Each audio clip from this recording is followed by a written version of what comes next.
Hi there, this is Attorney Kelly Hunt with another video in my Pet Paradox series. Again today we have the video debut of my Weimaraners, Kelly and Evie, and I also have our rescue over here, Sasha. So you can see that I have 3 dogs. Sasha wasn't in the last video, but she is in this one. And so it's very important to me that my fur family is taken care of either during my life or after something happens to me.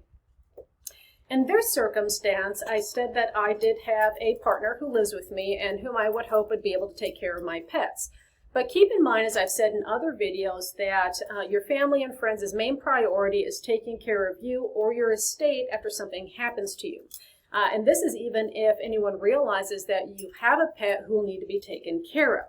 Now, like anybody else, I would hope that this happens, but I can make it definitely much easier on my family and friends if I've made my wishes known, or if I for sure know that I've got somebody or something around who's going to be able to take care of my pet.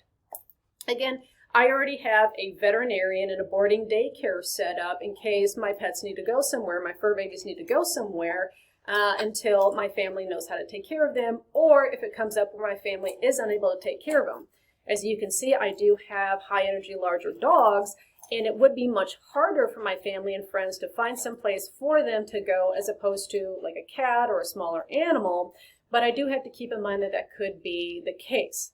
And my boarding will only last so long, and it costs money. To board larger dogs, especially for even a day, and have them go to daycare can be quite expensive for an extended amount of time. So you have people who, after you pass away, are going to be thinking, okay, well, yes, I can put these animals into daycare or boarding, but then who's going to pay for it? So it starts to become a larger issue on cost, almost more than where your pets are going to go to. Because you may also have people who don't want to care for your pets because of the fact that they don't think they can take care of the vet bills, maybe they don't think that they can pay for food, and so that becomes a very real concern. What I will have clients do in this situation, what I urge them to do, is to possibly set up what we call a testamentary trust. Now, in my wills videos, I do discuss a testamentary trust as a way of preserving money or other assets for the benefit of something. So what you can do in a will is you can actually create a quasi-entity and then allocate funds into this entity to give to the person or entity who you want to take care of your pet after something happens to you. This will then take care of the cost, alleviate the concern about cost, and give people a little bit more of an incentive to make sure that they have the pet and the pet is taken care of.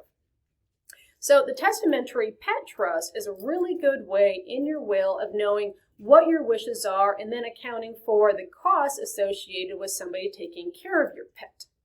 Another way to do this is possibly look at in your basic will of creating a legacy gift or creating a beneficiary for either a local shelter or a rescue whom you would maybe want to take care of your pet or take your pet until something can be done with your fur family.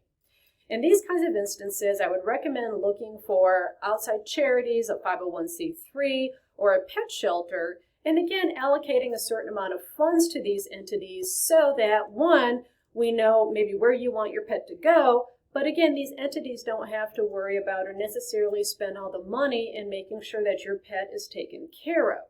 So these are very viable ways of making sure that your fur family, after you pass away, which is a time where you can't otherwise tell people, I want my fur baby to go to my aunt, or I want this rescue to determine where I want my fur baby to go after something happens to me. And again, I'm going to stress, keep in mind that after you're gone, your family is going to be worried about taking care of your estate. The pet will likely be the last thing on people's minds, and if they don't have the time or if they don't know what else to do with your pet, the chances are he's going to go into a shelter, which is not a bad thing, but this does cause a great amount of stress on your pet who's going from being in a loving home to a completely new situation, a completely new place to live, and they're going to have to get reacclimated to another family, which depending on the kind of pet may or may not be different. So these are some of the reasons why it's very, very important to make sure that your wishes are well known for after something happens to you, because again, you can't be asked at that point. If you would like an attorney who is very well versed on how to take care of your pets or options to take care of pets after something happens to you, and will be able to guide you more through that process with more examples or more companies out there who can facilitate you with that, you're definitely going to want McDaniel Acord because we're very well versed in this and we know how to help you. So go ahead and give me a call today at 918-382-9200. And I will also mention, if you are creating a basic will where you wish to leave a legacy gift to a local charity or shelter, I will do legacy basic wills for free. If you would like more of the pet testamentary trust, I will do so at a discounted rate because they are more expensive and more time consuming to do so.